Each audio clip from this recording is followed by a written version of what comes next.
आज हम डिस्कस करने वाले हैं class 11 chemistry chapter number 6 thermodynamics and इसका लेक्चर नंबर 6B है। Okay, thermodynamics hashtag 6B। जो 6A है उसमें हमने स्टार्ट किया था एंथैल्पी। ठीक है, एंथैल्पी चेंज क्या होता है, जो भी बेसिक बातें थी वो की थी एंड काफी इंपॉर्टेंट जो फॉर्मूलाज थे उनको भी हमने डिराइव किया। एंड एक बहुत ही इंपॉर्टेंट फॉर्मूला जो कि किसका रिलेशन बताता है delta H and delta U का। डेल्टा U क्या है, internal energy change and enthalpy change, इनका रिलेशन क्या है, तो इनका रिलेशन हमने ये निकाला था delta NG/RT।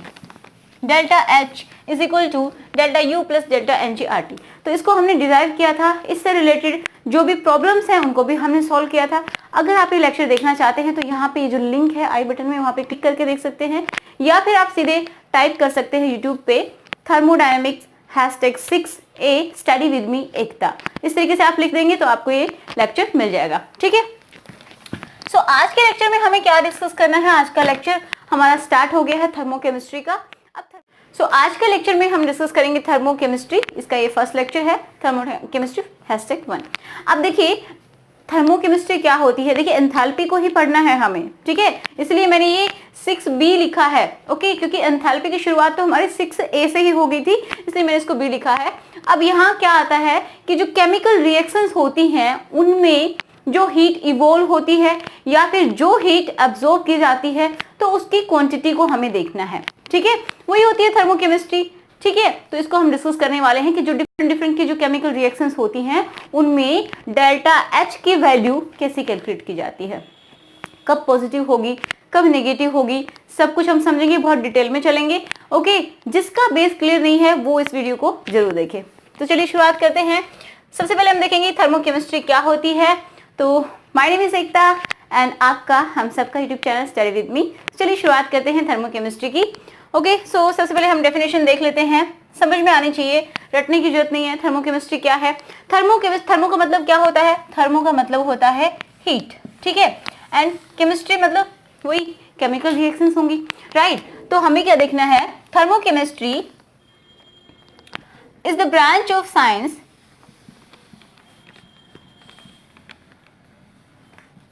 which deals with the quantities of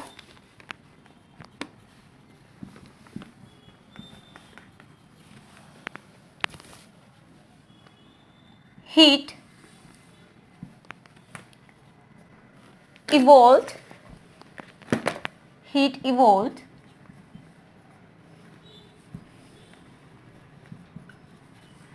or absorbed during chemical reaction। मैं रिएक्शन कैसे लिख रही हूँ, ठीक है, वो साइंस होती है, वो केमिस्ट्री मतलब थर्मोकेमिस्ट्री साइंस की वो ब्रांच है जिसमें हम क्या स्टडी करते हैं, क्वांटिटी ऑफ हीट की कितनी क्वांटिटी रिलीज हो रही है रिएक्शन से या फिर एब्जॉर्ब की जा रही है रिएक्शन में। ठीक है, तो ये थर्मोकेमिस्ट्री। तो इसी के बेसिस पे हमें डिफरेंट टाइप की केमिकल रिएक्शंस में क्या देखना है, डेल H की वैल्यू कैलकुलेट करनी है। अब देखिए एक और आपका जो मेन कंफ्यूजन होता है वो मैं दूर कर देती हूँ। देखिए कभी कभी आपको लिखा हुआ मिलेगा एंथैल्पी चेंज, ये तो आप समझ जाएंगे, एंथैल्पी चेंज, या फिर हीट कंटेंट, इसका मतलब क्या होगा, या फिर हो सकता है reaction enthalpy, enthalpy of reaction. ठीक है, हीट ऑफ रिएक्शन, तो इसके बहुत सारे नाम हो सकते हैं। ठीक है, तो इन सब का एक ही मतलब होता है डेल्टा H। ये भी लिखा हो सकता है चेंज इन एंथैल्पी, ये तो है ही main, change in enthalpy, change in heat भी लिखा हो सकता है। ओके, तो ये सारे के सारे नाम किसके हैं? Enthalpy change. डेल एच, इसका मतलब क्या हो, आपको डेल एच कैलकुलेट करना है। समझ पा रहे इस चीज को? ओके, चलिए अब हम देख लेते हैं। पहला हमें इसमें देखना है डेल एच की वैल्यू। तो चलिए पहला हम देख लेते हैं एंथैल्पी ऑफ रिएक्शन। ठीक है, enthalpy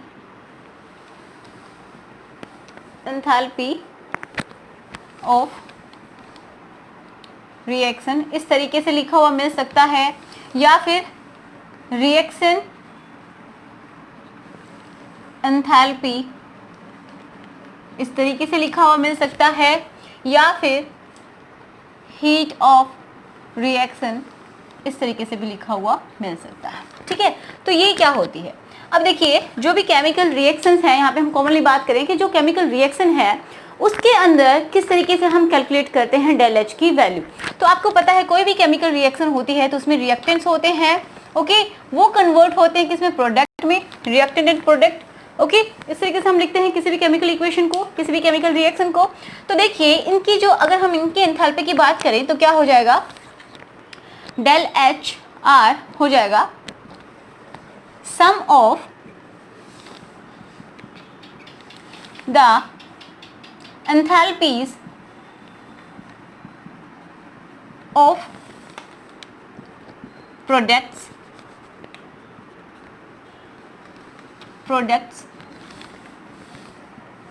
minus sum of the enthalpies of reactants।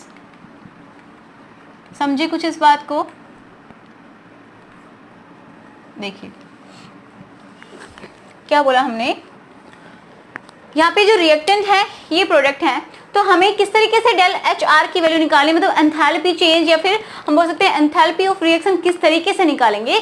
तो हम क्या करेंगे, जितने भी प्रोडक्ट होंगे, हमने पी से डिनोट किया है, इसका मतलब एक ही प्रोडक्ट नहीं है, बहुत सारे प्रोडक्ट भी हो सकते हैं। तो जितने भी प्रोडक्ट होंगे उन सबकी एंथैल्पीज को सम करेंगे, जितने भी रिएक्टेंट होंगे उन सबकी एंथैल्पीज को सम करेंगे, एंड इनकी जो सम किया उसमें से इसके सम को माइनस कर देंगे। ठीक है, समझ पा रहे हैं कि जितना एंथैल्पी हुआ प्रोडक्ट का उसमें से माइनस कर देंगे sum of the enthalpies of the reactant. ये हमने लिखा है, sum of the enthalpies of the product minus sum of the enthalpies of the reactant. Okay, समझ पा रहे? अब इसको और अच्छे से लिख लेते हैं, जैसे कि डेल्टा एच आर क्या हो जाएगा? Enthalpies of products minus enthalpies of reactants. अब एक रिएक्टेंट तो होगा नहीं, ये जरूरी नहीं है, और एक ही प्रोडक्ट भी नहीं होगा, राइट? तो हमें क्या करना है, समेशन करना है कि जितने भी प्रोडक्ट हैं उनकी एंथैल्पीज को सम करेंगे, माइनस कर देंगे sum of the enthalpies of the reactant. तो ये आ गया हमारे पास एंथैल्पी ऑफ रिएक्शन। समझ गए इस चीज को? समझे कुछ? ओके, क्लियर है? अब एक इक्वेशन लेते हैं, जैसे हमारे पास है a plus b, 2a plus b, कुछ भी मैंने ऐसे रैंडमली लिया है, राइट? तो ये बनाते हैं c, 3c and 1d। Okay, कुछ भी ऐसे लिखा है मैंने। तो देखिए इसके लिए अगर हमें एंथैल्पी निकालनी है तो हमें कैसे निकालना होगा? ये हमारे हो गए रिएक्टेंट, ये हो गए हमारे प्रोडक्ट। ओके, तो हमें क्या करना है, डेल एच आर क्या हो जाएगा हमारे पास, पहले हम इनकी एंथैल्पीज का सम करेंगे। तो हमें कैसे लिखना होगा?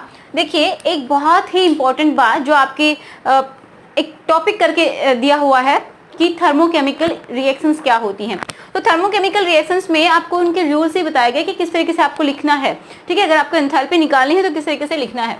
तो ये जो होते हैं, ये जो नंबर गिवन होते हैं, 2 यहाँ पे 1 होगा, 1 दिखाते नहीं है, 3 1। ओके, तो ये जो नंबर होते हैं इनको हम बोलते हैं स्टोइकियोमेट्रिक कोफिशिएंट, जैसा कि आप जानते हैं। एंड इनको हम किस में लेते हैं? मोल्स में, मोल्स में लेंगे, मोलिक्यूल में नहीं, राइट? किस में ले रहे हैं? मोल्स में। कि हम क्या बोल सकते हैं, 2 moles of A react with 1 mole of B to give 3 moles of C and 1 mole of D। समझ गए? तो ये जो होंगे, ये जो रिएक्शन जो कोफिशिएंट है, स्टोइकियोमेट्रिक कोफिशिएंट जो लिखे हुए होते हैं सामने, इनको मोल्स बोलते हैं। जब भी हम एंथैल्पी लिखते हैं तो इनको मल्टीप्लाई करते चलेंगे। देखिए अब आपको समझ में आ जाएगा। जैसे रिएक्टेंट, ये प्रोडक्ट है, ठीक है, पहले हमें इनके एंथैल्पी को लिखना होगा, समेशन ऑफ दिस। तो हमें क्या करना है, जैसे इसके लिए लिखना है तो हम लिखेंगे डेल एच आर, ये तो कॉमन है, किसके लिए लिख रहे हैं, सी के लिए, तो इसको सी नीचे हम बिल्कुल नीचे लिख देंगे एंड मल्टीप्लाई कर देंगे किससे, 3 से। इसका जो कोफिशिएंट है स्टोइकियोमेट्रिक कोफिशिएंट, जो मोल्स हैं वो हम इससे मल्टीप्लाई करके लिखेंगे, समझ गए। इसी तरीके से देखिए दूसरा लिखते हैं डी के लिए, इसके लिए 1 मोल है only 1 into delta H R, किसके लिए लिख रहे हैं, डी के लिए। क्लियर है, ये हमने समेशन कर दिया प्रोडक्ट की एंथैल्पी को। अब रिएक्टेंस को देखते हैं, -2 into del H R A, clear है, प्लस बी के लिए लिखेंगे 1 into del H R B. Okay, इस तरीके से हमें लिखना होता है। ओके, जितने भी प्रोडक्ट है माइनस जितने भी रिएक्टेंट्स हैं उनकी एंथैल्पीज, तो हमें हमारे पास आ जाएगी रिएक्शन एंथैल्पी या फिर एंथैल्पी ऑफ रिएक्शन या फिर हीट ऑफ रिएक्शन। ओके, तो ये हमारे पास फॉर्मूला आ गया रिएक्शन एंथैल्पी के लिए। ठीक है, अब ये हमें देखना है, इसको भी समझेंगे कि कब वैल्यू जो है इसकी डेल एच की वैल्यू पॉजिटिव होती है, कब नेगेटिव होती है, इसको बहुत अच्छे से समझेंगे।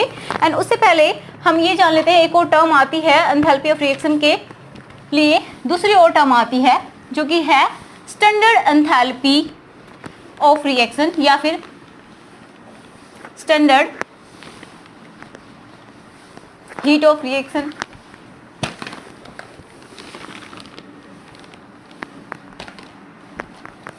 दूसरी टर्म क्या आएगी, स्टैंडर्ड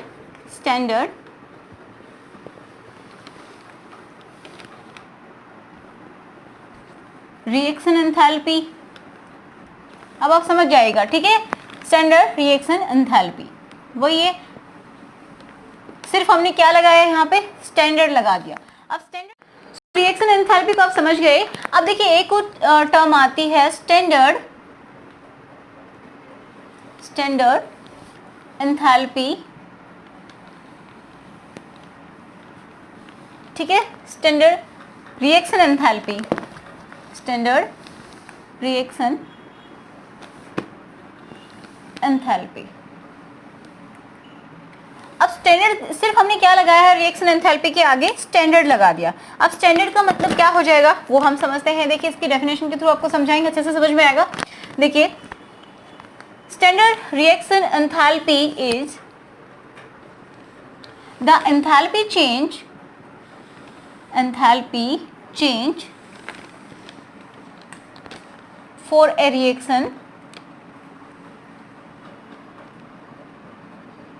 इसको हम डिनोट कैसे करते हैं, डेल्टा एच आर नोट लगा देते हैं क्योंकि हमने क्या लगाया, standard, for a reaction in which all the participating substances in their standard state,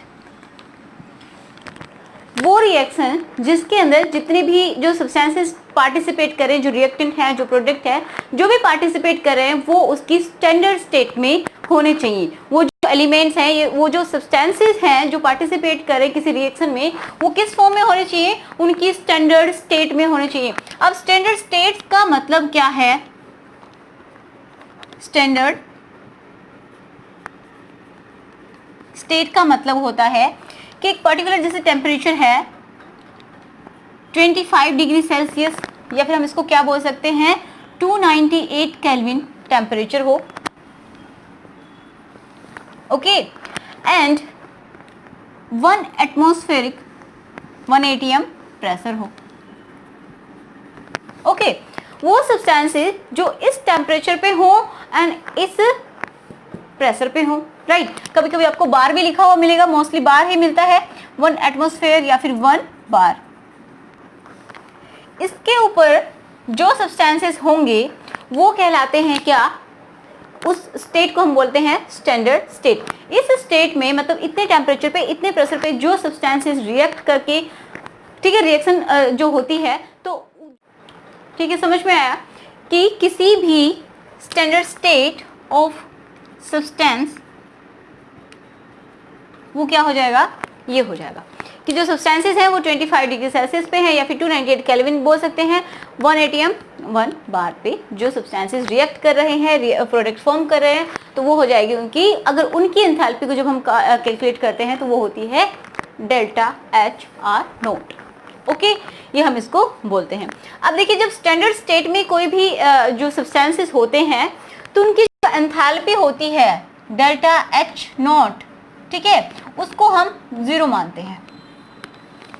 वो सब्सटेंसेस कौन से सब्सटेंसेस होंगे, वो सब्सटेंसेस होंगे जो कि नेचुरली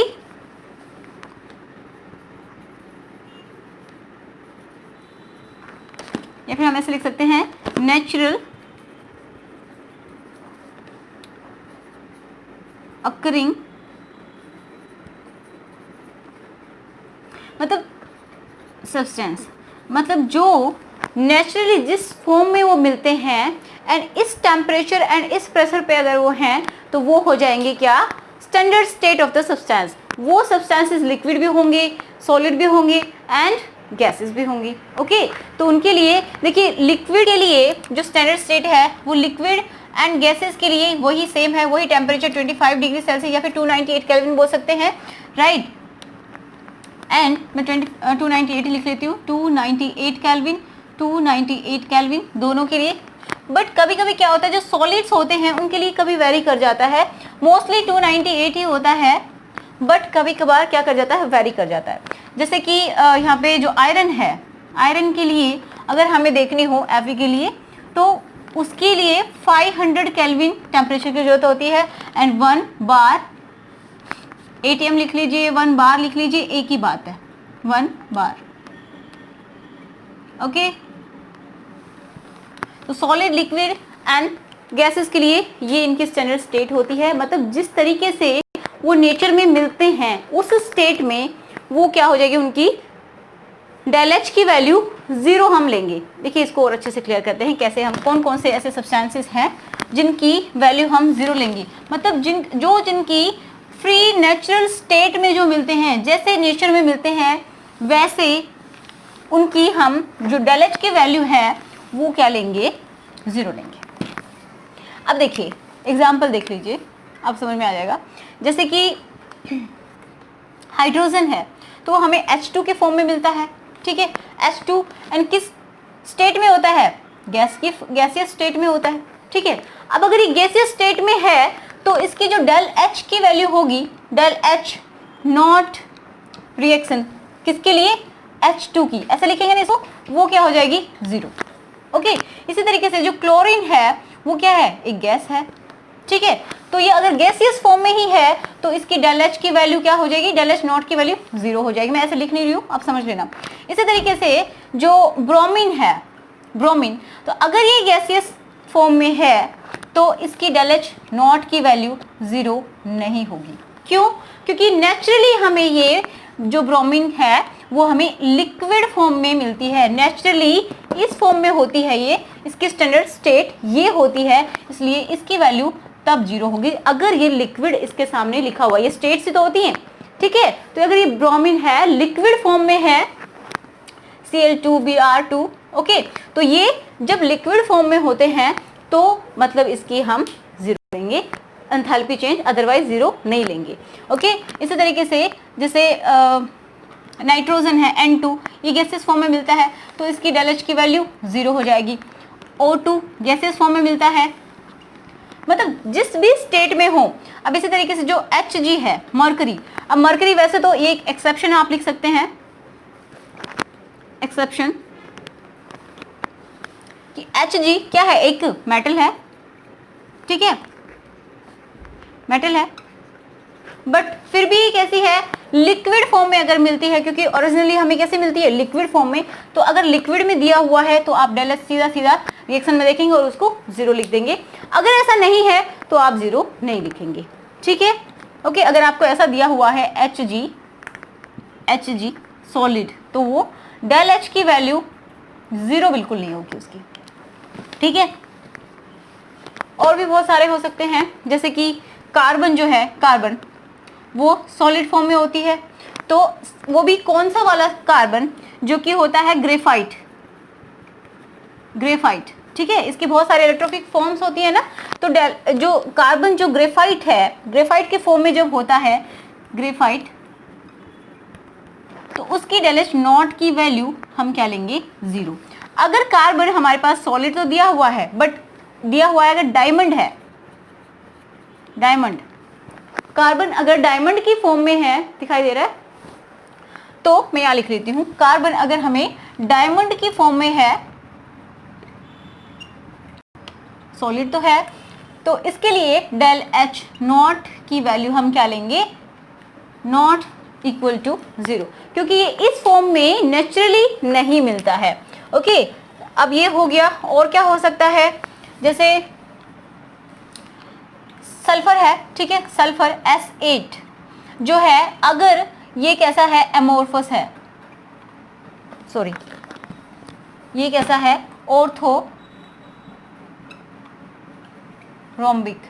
ऑर्थोरोम्बिक है, तो इसकी डेल एच नॉट की वैल्यू हम 0 लेंगे। अगर एक और लेते हैं P4, क्या बोलते हैं इसको, व्हाइट जो फॉस्फोरस है, व्हाइट,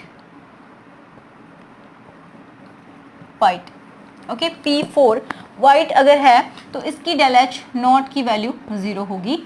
अगर ऐसा गिवन है तो ठीक है, अदरवाइज क्या हो जाएगा, उनकी वैल्यूज को हम 0 नहीं लेंगे। तो ये आप याद कर सकते हैं, बहुत थोड़े से हैं। ओके, तो इनकी वैल्यूज को आपको हमेशा 0 लेना है। जब भी रिएक्शन में आपको लिखा हुआ मिले, तो आप फटाफट इसकी वैल्यू को क्या करेंगे, 0 लिख देंगे। ओके, डेल एच नॉट, ये इनकी स्टैंडर्ड स्टेट है। टेम्परेचर पता चल गया, 298 केल्विन एंड 1 बार, ये स्टैंडर्ड स्टेट होती है। जब ये नेचुरली अकर होते हैं, जो नेचर में मिलते हैं, उसी फॉर्म में अगर आपको दिया गया है रिएक्शन में, इसकी स्टैंडर्ड स्टेट में दिया हुआ है, तो उसकी वैल्यू को हम सीधा 0 लिख देंगे, और जिनकी वैल्यू 0 नहीं है, उनकी वैल्यू आपको गिवन होगी, ठीक है।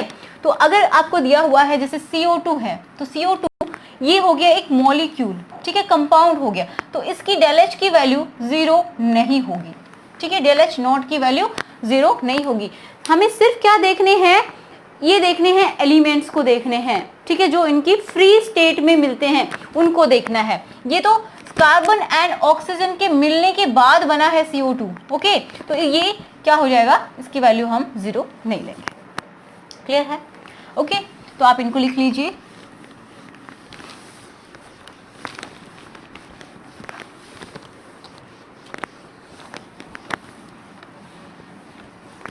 अब देखिए, अब हमें ये देखना है कि कब कोई रिएक्शन क्या होती है, एक्सोथर्मिक होती है, कब कोई रिएक्शन एंडोथर्मिक होती है। मतलब कब हम डेल एच की वैल्यू क्या लेते हैं, पॉजिटिव लेंगे, कब डेल एच की वैल्यू हम क्या लेंगे, नेगेटिव लेंगे। एंथैल्पी की बात करें ना, एंथैल्पी कब हमें पॉजिटिव लेनी है, कब हमें नेगेटिव लेनी है, तो वो हम समझ लेते हैं एक डायग्राम के थ्रू। देखिए, ग्राफ बनाते हैं। जैसे ये हमारे पास है, यहाँ पे हम ले लेते हैं फेज ऑफ रिएक्शन, या फिर टाइम ले लीजिए, ठीक है, मतलब रिएक्शन इस तरफ प्रोसीड हो रही है। एंड यहाँ पे हम ले लेते हैं एंथैल्पी, एंथैल्पी जिसको एनर्जी बोल सकते हैं, एनर्जी, ओके, इस तरफ ले रहे हैं। तो जैसे शुरुआत में हमारे पास क्या है, ये मान लीजिए क्या है, ये यहाँ पे प्रेजेंट है क्या, रिएक्टेंट्स, ठीक है, आर से लिख रही हूँ, रिएक्टेंट। तो यहाँ पे क्या हो जाएगी, इस पॉइंट पे क्या हो जाएगी, इसकी enthalpy, enthalpy of reactant, okay, enthalpy of reactant यहाँ पे लिख सकते हैं। ये क्या है, रिएक्टेंट्स हैं। अब ये रिएक्ट करके क्या फॉर्म कर रहे हैं, प्रोडक्ट, ठीक है, ये क्या बना रहे हैं, प्रोडक्ट। मान लीजिए यहाँ पे ये बन गए हमारे प्रोडक्ट, तो इनकी जो एंथैल्पी है वो ये आ जाएगी, H। तो जब क्या हो, एंथैल्पी ऑफ प्रोडक्ट कम हो एंथैल्पी ऑफ रिएक्टेंट से, तो हमेशा जो डेल एच की वैल्यू हम लेंगे, डेल एच की वैल्यू वो लेंगे नेगेटिव, ठीक है, जो डेल एच की वैल्यू आएगी वो होगी नेगेटिव। कैसे आएगी, चलिए देख लेते हैं। अब यहाँ पे आप देख सकते हैं ये रिएक्टेंट है, ये रिएक्ट के प्रोडक्ट बना रहे हैं। अब आप देख सकते हैं कि इनकी जो एनर्जी है रिएक्टेंट्स की वो ज़्यादा है कि नहीं है, ठीक है। ये तो यहाँ पे प्रेजेंट है, ओके, यहाँ पे प्रेजेंट है, एंड ये यहाँ पे प्रेजेंट है। तो किनकी एनर्जी ज़्यादा है, किनकी एंथैल्पी ज़्यादा है, रिएक्टेंट की। तो आपको पता चल रहा है कि HR is greater then HP, okay. Reactants की एंथैल्पी ज़्यादा है प्रोडक्ट से, ओके। तो क्या हो जाएगा, ये जो रिएक्टेंट हैं जो प्रोडक्ट में कन्वर्ट होंगे तो ये अपनी एनर्जी को लूज करेंगे एंड देन प्रोडक्ट बना रहे हैं, ओके। तो जब एनर्जी को लूज किया जाता है या फिर एनर्जी को रिलीज किया जाता है तो वो जो रिएक्शन होती है वो कैसी होती है, एक्सोथर्मिक। जब भी हीट, एनर्जी, कुछ भी, ओके, हीट बोल लीजिए या फिर हम बोल सकते हैं एनर्जी किसकी फॉर्म में, हीट की फॉर्म में, जब वो बाहर निकलती है, रिलीज होती है, इवॉल्व होती है, तो वो कैसी रिएक्शन होती है, एक्सोथर्मिक, एक्सोथर्मिक, ठीक है। अब इसमें क्या होता है, इसमें क्या होता है, हीट रिलीज, और क्या बोल सकते हैं, हीट इवॉल्व। जब भी हीट इवॉल्व होती है, हीट लूज होती है, हीट लूज, जब भी ये होता है तो क्या होगा, डेल एच की वैल्यू नेगेटिव आएगी। आप यहां से देख सकते हैं डेल एच क्या होता है, डेल एच होता है किसी भी रिएक्शन के लिए summation of enthalpies of product minus summation of enthalpies of reactant. अब ये बड़ा है, रिएक्टेंट की एंथैल्पी ज्यादा है, तो जब इसमें से इसको माइनस करेंगे तो रिजल्ट क्या आएगा हमारे पास, डेल एच क्या हो जाएगा, नेगेटिव आएगा, ठीक है। जब ये वैल्यू हमारे पास बड़ी, ये वाली नेगेटिव वाली वैल्यू ज्यादा है इससे, तो क्या हो जाएगी, इसकी वैल्यू हमारे पास नेगेटिव आएगी। तो जो साइन लगाएंगे वो क्या लगाएंगे, नेगेटिव का साइन लगाएंगे। एंड जो प्रोडक्ट होंगे वो कैसे होंगे, जिसकी कम एनर्जी है, आप यहाँ पे देख रहे हैं, जब कम एनर्जी होती है तो वो स्टेबल होते हैं। तो ये जो प्रोडक्ट बनेंगे, प्रोडक्ट यहीं पे लिख लेती हूँ, स्टेबल होंगे,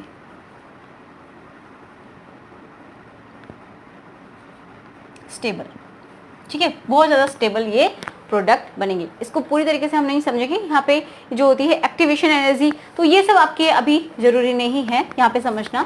इतना समझ गए आप। तो ये जो एक्सोथर्मिक रिएक्शन होती है तो ऐसा होता है। जब एंडोथर्मिक रिएक्शन होती है तो देखिए किस तरीके से हम समझते हैं। जैसे ये हमारे क्या है, रिएक्टेंट है, ठीक है, रिएक्टेंट्स, ये कुछ एनर्जी को एब्जॉर्ब करते हैं एंड क्या बना लेते हैं, प्रोडक्ट, ओके। तो ये प्रोडक्ट्स है, यहाँ पे हमारे प्रोडक्ट बने। तो अब यहाँ पे आप देख सकते हैं ये क्या है, एंथैल्पी, सेम इसी तरीके से ले रहे हैं, एनर्जी या फिर एंथैल्पी कुछ भी बोल लीजिए। यहाँ पे एनर्जी है, यहाँ पे फेज है, फेज ऑफ रिएक्शन, ओके। तो रिएक्टेंस की ये क्या हो गई, enthalpy, enthalpy of reactance, and यहाँ पे हम देखेंगे यहाँ हो जाएगी एंथैल्पी ऑफ प्रोडक्ट। तो अब आप देख पा रहे हैं किसकी एंथैल्पी ज्यादा है, किसकी एंथैल्पी ज्यादा है,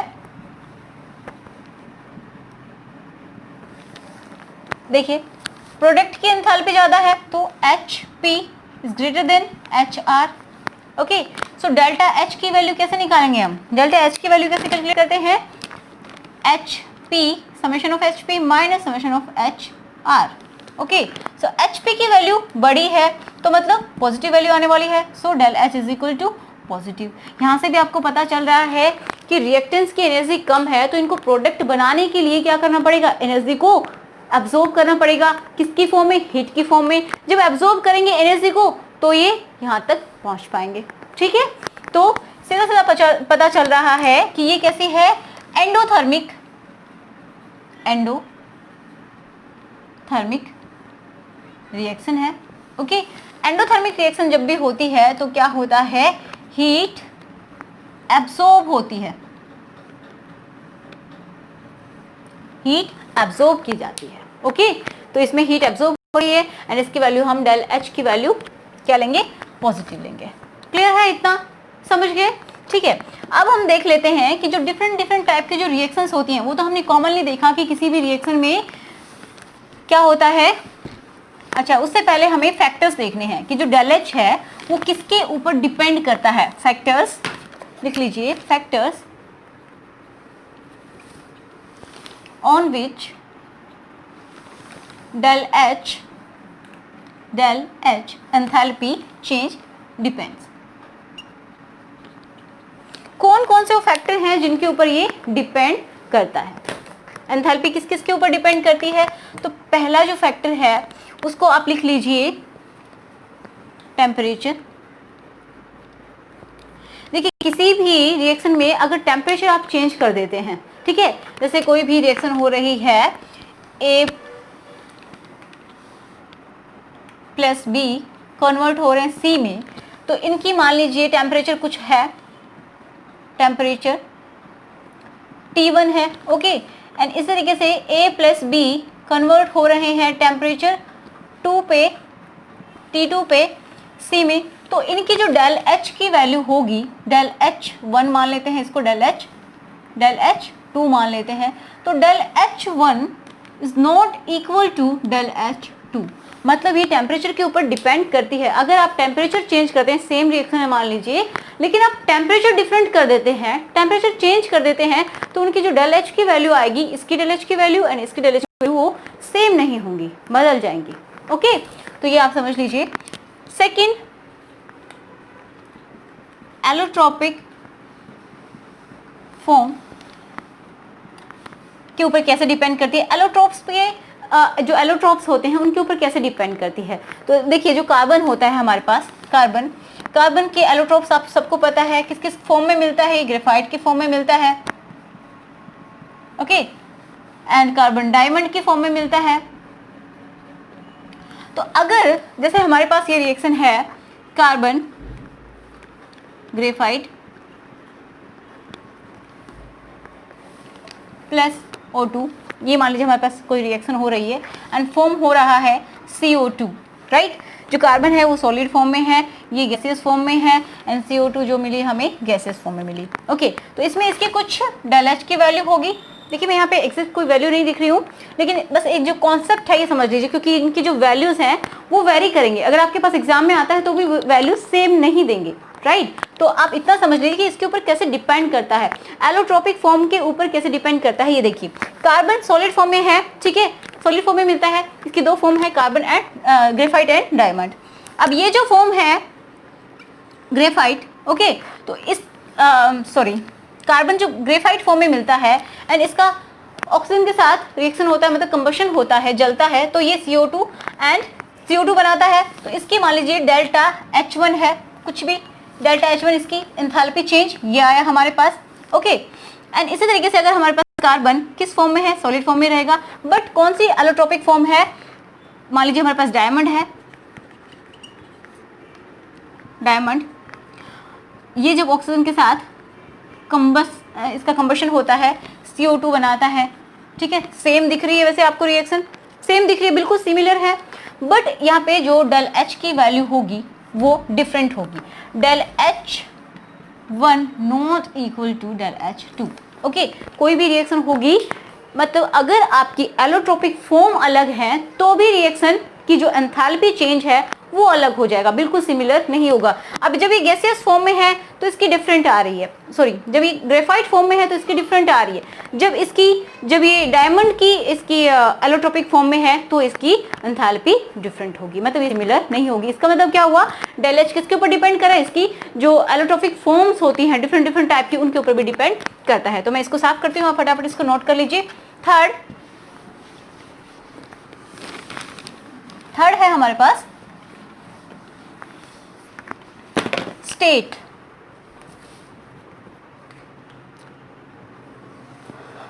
फिजिकल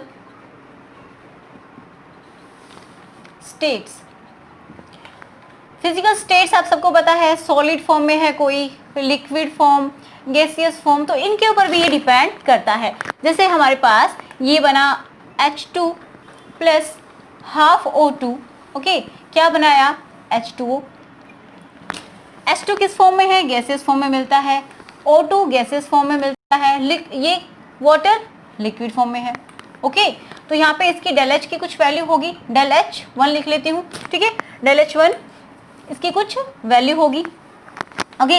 इसी तरीके से मान लीजिए हमारे पास H2, ये सेम रिएक्शन है, प्लस हाफ O2। देखिए रटने की जरूरत बिल्कुल भी नहीं पड़ेगी, अगर आप इसको अच्छे से समझ लेंगे तो गैसियस फॉर्म में है, ये कन्वर्ट हो रहे हैं H2O में, लेकिन यहाँ पे क्या हो रहा है, एक बात याद रखिए, यहाँ पे ये गैस फॉर्म हो रही है, मतलब वेपर फॉर्म में आ रही है, ठीक है, वेपर, वेपराइजेशन हुआ है मान लीजिए यहाँ पे, तो ये वेपर फॉर्म में आई है, तो यहाँ पे डेल H2 जो होगा वो इन दोनों की वैल्यू सिमिलर नहीं होगी। ये जो डेल H1 है जब ये गैसियस फॉर्म में है तो ये not equal to del H2। समझ गए कि जब हमारे पास H2O2 सिमिलर हैं, ये बिल्कुल सिमिलर हैं, इन्होंने क्या बनाया, लिक्विड वाटर बनाया, ठीक है, तो इसकी एंथैल्पी चेंज की कुछ वैल्यू आई हमारे पास। ओके, इसी तरीके से इन्होंने जब ये H2 और O2 मिलके क्या बना रहे हैं, गैसियस बना रहे हैं H2O। ओके, तो हमारे पास डेल H2 की वैल्यू डिफरेंट आएगी, मतलब del H1 and del H2 दोनों इक्वल नहीं होंगे। कब इक्वल नहीं होंगे, जब हमारे पास ये जो प्रोडक्ट बना है ये लिक्विड फॉर्म में है, यहाँ पे ये गैसियस फॉर्म में है। इसका मतलब इनकी जो स्टेट्स हैं, ठीक है, इनकी जो फॉर्म है वो चेंज हो गई है, तो ये इसके ऊपर डिपेंड करती है डेल H की वैल्यू। तो डेल H की वैल्यू इनमें सिमिलर हो ही नहीं सकती, क्योंकि इनकी यहाँ पे लिक्विड स्टेट में है, ये यहाँ पे सॉलिड स्टेट में है, सॉरी गैसियस स्टेट में है। राइट, समझ पा रहे इतना। अब देखिए फोर्थ क्या हो जाएगा, जैसे कि सोल्यूशन होता है depends on the solvent. Solution लिख लेती हूं मैं, सोल्यूशन मतलब सॉल्वेंट में। देखिए एक और इंपॉर्टेंट पॉइंट, ये तो हो गया depend on the solution. Concentration of solution लिख लीजिए, depend on the concentration of solution. ठीक है, मतलब कोई भी सोल्यूशन है अगर उसकी कंसंट्रेशन चेंज हो जाती है, हम सॉल्वेंट को चेंज कर देते हैं, फिर सोल्यूट की जो कंसंट्रेशन है वो ज़्यादा मतलब उसमें मिक्स कर देते हैं, ठीक है, तो उसके ऊपर भी ये डिपेंड करता है। एंड फिफ्थ इंपॉर्टेंट पॉइंट है कि depends on pressure, conditions of pressure and conditions of pressure and volume.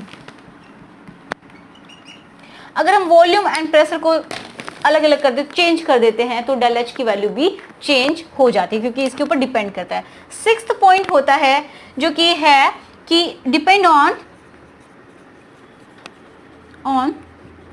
The amount of substance, amount of reactants involve, कि कितने रिएक्टेंट्स इन्वॉल्व हो रहे हैं उसके ऊपर भी डिपेंड करता है डेल H की वैल्यू। क्यों ऐसा बोला, क्योंकि जो डेल H है वो क्या है, एक एक्सटेंसिव प्रॉपर्टी है, एक्सटेंसिव प्रॉपर्टी है। अब एक्सटेंसिव प्रॉपर्टी होने का मतलब क्या हुआ कि वो amount of the substance depend करती है, कितनी उसकी क्वांटिटी है, कितने अमाउंट है, कितने नंबर ऑफ मोल्स हैं, उसके ऊपर ये डिपेंड करती है। तो इसलिए ये डेल H की वैल्यू चेंज हो जाएगी अगर आपने अमाउंट को चेंज कर दिया। कम लिया तो उसकी डेल H की वैल्यू कुछ और आएगी, ज़्यादा लिया तो उसकी डेल H की वैल्यू कुछ और आएगी। ठीक है, अब देखिए टेम्परेचर में एक छोटा सा पॉइंट आप लिख लीजिए, जो हमने फर्स्ट पॉइंट लिखा था कि डेल H जो है वो किस तरीके से वैरी करेगा अगर आप टेम्परेचर चेंज करते हैं। तो एक किरचॉफ इक्वेशन होती है, ठीक है, उसको आप सिर्फ लिख लीजिए, फॉर्मूला ओनली याद करना है आपको। तो delta Cp is equal to delta H2 minus delta H1 upon T2 minus T1। ठीक है, तो ये हमारे पास फॉर्मूला होता है जब क्या होता है, जब एट, यहाँ पे लिखती हूँ, एट कांस्टेंट प्रेशर, जब प्रेशर कांस्टेंट हो, ठीक है, तो जो टेम्परेचर का वेरिएशन वो कुछ इस तरीके से हो, ये आपको याद करनी है। एंड जब क्या हो, एट कांस्टेंट वॉल्यूम अगर कांस्टेंट हो तो delta Cp is equal to delta delta E2 minus delta E1 upon T2 minus T1। Okay, तो ये हो जाएगा जब क्या हो, Cv है, Cp, डेल्टा Cp। ये क्या है, Cp एंड Cv हमने पढ़ा है। C क्या है, molar heat capacity eight constant volume, ठीक है, इसका चेंज गिवन है, तो ये इक्वेशन हो जाएगी। मतलब यहाँ पे जब Cp होता है तो H2 माइनस H1 करें, del H2 minus del H1।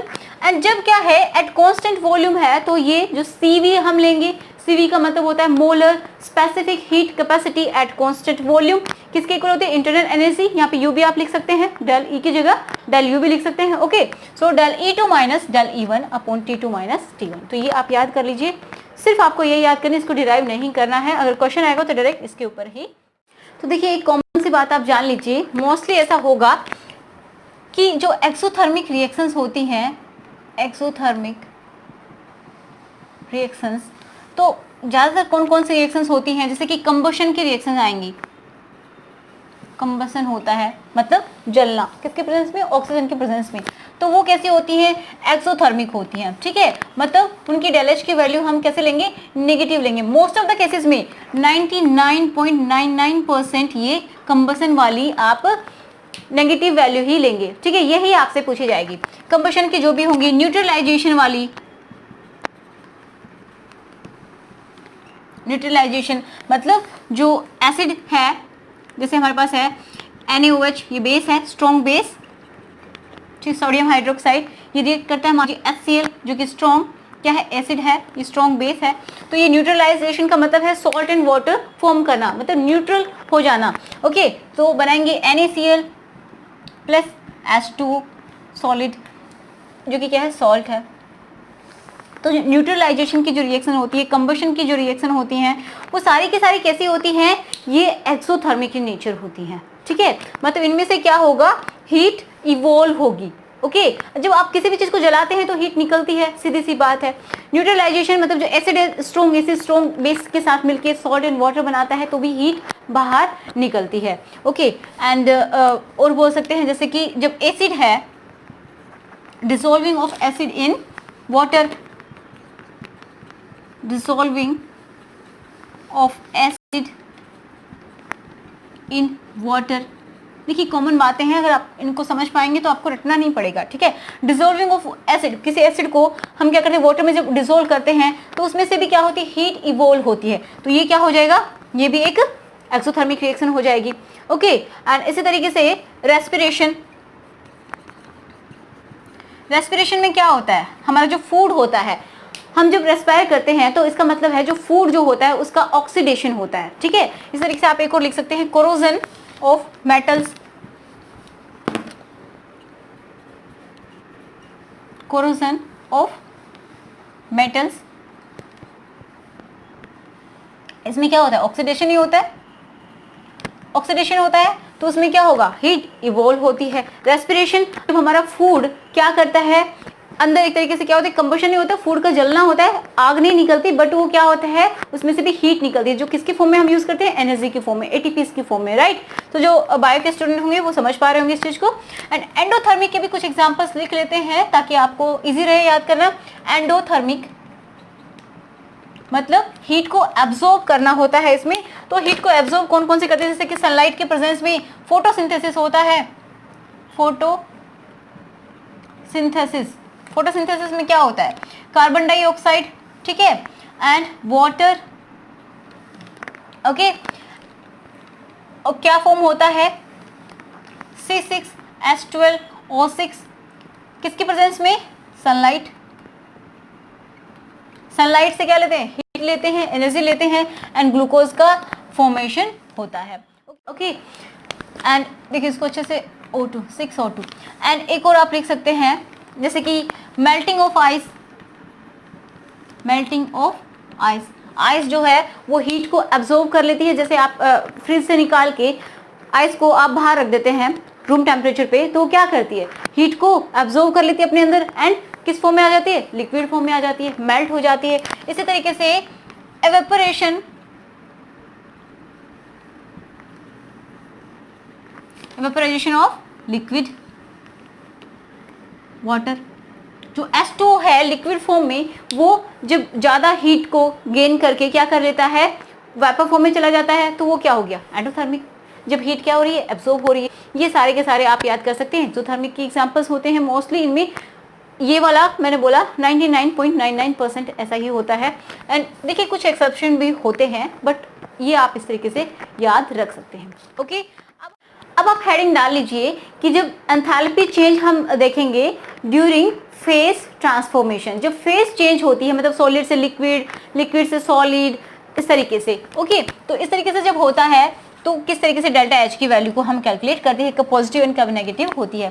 तो देखिए हेडिंग डाल लीजिए एंथैल्पी चेंज, एंथैल्पी चेंज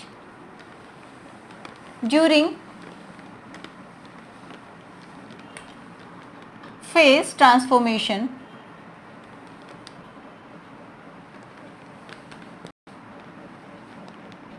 जब फेस ट्रांसफॉर्म होती है तो किस तरीके से एंथैल्पी चेंज होती है, राइट।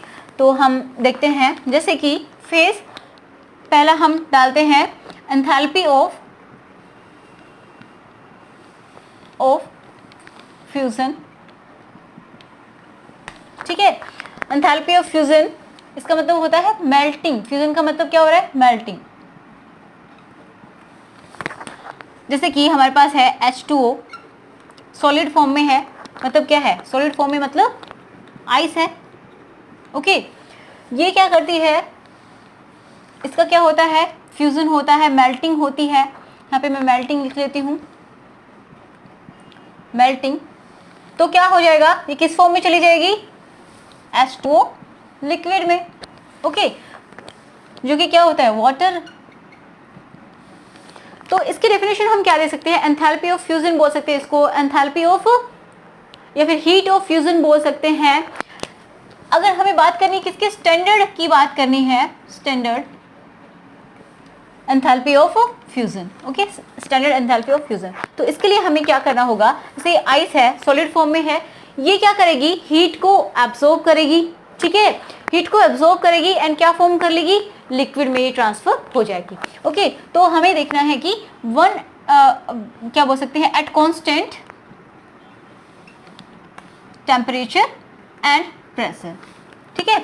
मतलब ये किस में हो रही है, जैसे कि रूम टेम्परेचर पे हो रही है एंड ओपन वेसल में। ओके, प्रेशर कांस्टेंट इसका मतलब ओपन वेसल में हो रही है। तो जब क्या होता है, जब हीट एब्सॉर्ब की जाती है, हीट एब्सॉर्ब की जाती है at constant pressure and constant temperature, तो जो ये लिक्विड है, सॉरी सॉलिड है, वो किस फॉर्म में, लिक्विड फॉर्म में जाता है, तो क्या होगा, हीट एब्सॉर्ब करेगा। वो जो हीट एब्सॉर्ब करेगा तो डेल एच की जो वैल्यू होगी, डेल एच नॉट क्या है यहाँ पे, फ्यूजन, वो क्या होगा, पॉजिटिव वैल्यू होगी, ठीक है। डेल एच नॉट फ्यूजन क्यों लिखा, क्योंकि स्टैंडर्ड एंथैल्पी ऑफ फ्यूजन देख रहे हैं हम, तो ये हो जाएगा हमारे पास पॉजिटिव वैल्यू। ओके, डेफिनेशन में लिख नहीं रही हूँ, सेम आपकी बुक में भी लिखी हुई है, आप देख सकते हैं। ओके, समझ में आ गया। कांस्टेंट टेम्परेचर एंड प्रेशर पे क्या करता है, एब्जॉर्ब करता है हीट को एंड क्या बन जाता है, वाटर बन जाता है, मतलब लिक्विड फॉर्म में ट्रांसफॉर्म हो जाता है। तो डेल एच की वैल्यू क्या होगी, पॉजिटिव होगी, क्योंकि इसने हीट को एब्जॉर्ब किया, राइट। अगर यही प्रोसेस हम क्या कर दें, रिवर्स कर दें, तो क्या हो जाएगा, यही प्रोसेस हम रिवर्स कर दें, लिक्विड से सॉलिड बनाना हो तो इसको हम क्या बोलेंगे, फ्रीजिंग। यही H2O लिक्विड किस फॉर्म में जा रहा है, H2O सॉलिड। चलिए मैं यहाँ से लिख लेती हूँ, इसको हमने रिवर्स कर दिया, मतलब ये हमारा लिक्विड, हम इसको क्या कर दें, फ्रीज कर दें, किस फॉर्म में आ जाएगा, सॉलिड फॉर्म में। तो अब आप बताइए, कांस्टेंट टेम्परेचर एंड प्रेशर पे वही हो रहा है, तो हो क्या रहा है इसमें कि इसमें जो डेल एच है वो क्या लिखेंगे, del H naught freezing. Okay, ये क्या हो जाएगा, नेगेटिव होगा। ये नेगेटिव क्यों होगा, अब आप सोचिए, जब सॉलिड से लिक्विड आने के लिए इसको हीट को एब्सॉर्ब करना पड़ रहा है, तभी वो मेल्ट हो पा रहा है। लेकिन ये जब लिक्विड से किसी को सॉलिड में जाना है, ठीक है, आइस बनानी है, तो आइस बनाने के लिए आप क्या उसको हीट देते हो, नहीं, हीट नहीं देते, क्या करते हो, उसकी जो हीट होती है वो छीन लेते हो, ठीक है। ऐसे समझ लीजिए कि इसकी जो हीट होती है लिक्विड की, जब वो धीरे धीरे हम खींचते हैं, बाहर निकालते हैं, ठीक है, तभी तो ये क्या होता है, फ्रीज होता है, सॉलिड फॉर्म में आता है, आइस बनती है। ओके, तो ये इसकी वैल्यू क्या हो जाएगी, नेगेटिव। ओके, अब देखिए enthalpy of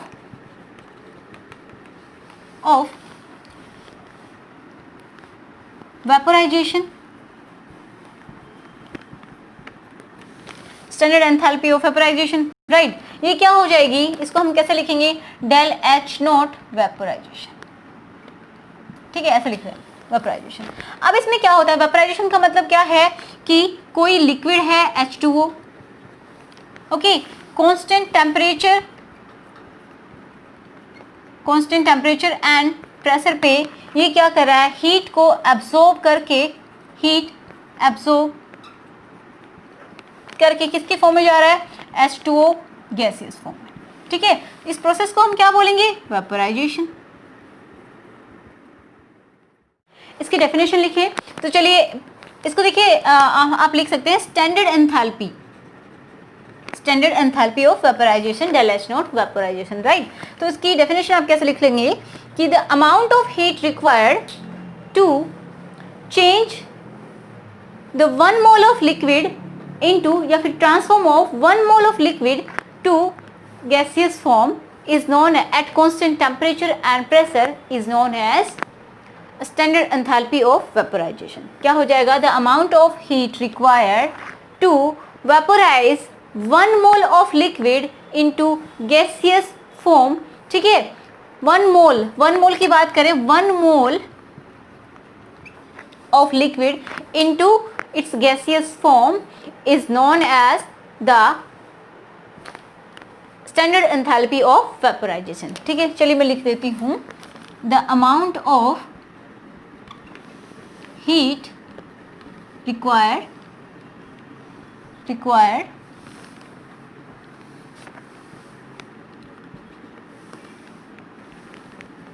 to vaporise 1 mole of liquid at constant temperature and pressure into its vapor phase is known as enthalpy of vaporization। मतलब वेपोराइज किसका कर रहे हैं, 1 मोल लिक्विड का कर रहे हैं, किसमें, गैसियस फॉर्म में। किसके क्या कंडीशन है, टेम्परेचर एंड प्रेशर क्या है, कांस्टेंट है, ओके। तो इसमें हीट एब्जॉर्ब हो रही है, तो ये भी क्या आ जाएगी, delta H vaporisation positive value होगी। मैं यहाँ पे वैल्यूज नहीं लिख रही हूँ, आप समझ लीजिए, ओके। अब देखते हैं, अगर यही प्रोसेस हम रिवर्स करते हैं तो क्या हो जाएगा। देखिए यही प्रोसेस हम रिवर्स करें, इस चीज को ध्यान से देखिए। इसको अगर हम गैसियस फॉर्म से हम किस में लेके आ रहे हैं, लिक्विड फॉर्म में लेके आ रहे हैं, तो ये इसको रिवर्स कर रहे हैं, इसका मतलब ओके। तो हम इसको क्या बोलेंगे, कंडेंसेशन। क्या हो रहा है, कंडेंसेशन। तो हम क्या बोल सकते हैं, the amount of heat release when, लिख लीजिए आप, the amount of heat release when 1 mole of gaseous substance, या फिर gas, okay, the amount of heat released when 1 mole of gas condensed to form liquid at constant temperature and pressure, okay। जो constant temperature and pressure पे कोई भी gaseous form किस में जा रही है, लिक्विड में जा रही है, तो उसमें किसका 1 मोल ऑफ गैस, तो उसको हम क्या बोलेंगे, कंडेंसेशन बोलेंगे, या फिर हम इसको क्या बोलेंगे, स्टैंडर्ड एंथैल्पी ऑफ कंडेंसेशन। तो ये क्या हो जाएगी, हीट क्या होगी, इसमें रिलीज होगी, हीट रिलीज।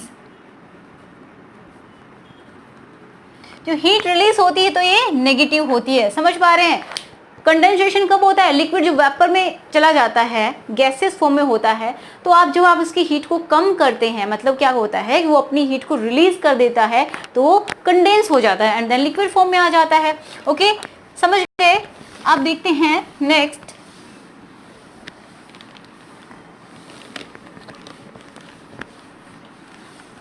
अगर हम इनको देखें तो हमने 4 पढ़ ली है, ठीक है, इनको रिवर्स करके भी देख लिया। अब देखिए third, standard enthalpy of sublimation. इसको हम कैसे लिखेंगे, del H naught sublimation, okay. तो देखिए इसमें क्या हो जाएगा, सब्लिमेशन का मतलब क्या होता है कि कोई भी सब्सटेंस जब सब्लाइम होता है, मतलब कि कोई सॉलिड से किसमें, डायरेक्टली किसमें जाता है, गैसियस फॉर्म में जाता है, तो इसको हम बोलते हैं क्या, सब्लिमेशन। ओके, सब्लिमेशन होता है तो जो हीट रिलीज होती है या फिर जो हीट अब्सॉर्ब होगी उसको हम क्या बोलेंगे, स्टैंडर्ड एंथैल्पी ऑफ सब्लिमेशन। तो सब्लिमेशन में आप सोचिए किसी चीज को सॉलिड से गैस में बनाना है, ठीक है, जब आपको गैस में कन्वर्ट करना है तो आप उसको क्या करना पड़ेगा, हीट करना पड़ेगा, ठीक है, या फिर उसकी हीट छीननी पड़ेगी, नहीं, जब आप उसको हीट देंगे, जो वो हीट एब्जॉर्ब करेगा तो ही वो गैसेस फॉर्म में जाएगा। ओके, ठीक है ना। तो जैसे कि आपने घरों में देखा होगा नेफ्थलीन होती है, जो कपूर की गोलियां होती हैं, जो आप अपनी मदर को देखा होगा जो वो रख देती हैं, ठीक है, कहीं भी जैसे अलमीरा में रख दिया तो वो क्या हो जाती हैं, धीरे धीरे अपने आप ये गायब हो जाती है। तो वो ऐसा क्यों होता है, क्योंकि वो डायरेक्टली क्या हो जाती है, सॉलिड फॉर्म से हीट को एब्जॉर्ब करके क्या हो जाती है, गैसेस फॉर्म में चली जाती है। ओके, तो इसके आप डेफिनेशन लिख सकते हैं, ये क्या होगा, जैसे कि हमारे पास वाटर का ही एग्जांपल ले रहे हैं, वाटर किस फॉर्म में है, आइस के फॉर्म में है। अगर ये डायरेक्टली किसके फॉर्म में चला जाए, डायरेक्टली किसके फॉर्म में, H2O गैसियस फॉर्म में अगर ये चला जाए तो इसको हम बोलेंगे क्या, सब्लिमेशन। ओके, ये क्या हो जाएगा, सब्लिमेशन। तो इसमें हीट का क्या होगा, रिक्वायरमेंट होगा, जो हीट है वो रिक्वायर्ड होगी, एब्जॉर्ब की जाएगी। Okay, so del H sublimation, del H naught sublimation हम क्या लेंगे, पॉजिटिव वैल्यू लेंगे। इसकी डेफिनेशन आप लिख सकते हैं कि नहीं लिख सकते हैं। अब आप हेडिंग डाल लीजिए कि जो डिफरेंट टाइप की जो केमिकल रिएक्शंस होती हैं उनमें डेल एच की वैल्यू हम कैसे कैलकुलेट करते हैं, कब उनकी वैल्यू पॉजिटिव होगी, कब उनकी वैल्यू नेगेटिव होगी। ओके, तो इसमें ए पॉइंट डाल लीजिए आप, ए करके, एंथैल्पी ऑफ फॉर्मेशन, मतलब हीट ऑफ फॉर्मेशन भी बोल सकते हैं, ठीक है, एंथैल्पी ऑफ फॉर्मेशन। तो मतलब इसको हम लिखेंगे कैसे, डेल एच एफ, ठीक है, इस तरीके से लिख देंगे। अगर हमारे पास लिखा हुआ है स्टैंडर्ड, तो हम स्टैंडर्ड के लिए क्या क्या यूज करते हैं, स्टैंडर्ड एंथैल्पी ऑफ फॉर्मेशन के लिए हम यहाँ पे नोट लगा देंगे। लेकिन पहले हम इसकी डेफिनेशन लिख लेते हैं कि इसकी डेफिनेशन क्या होती है। तो देखिए इसकी अगर हम डेफिनेशन की बात करें तो क्या हो जाएगी, एंथैल्पी ऑफ फॉर्मेशन क्या होगा, the amount of heat required, the amount of heat released और absorb, दोनों ही हो सकते हैं इसमें,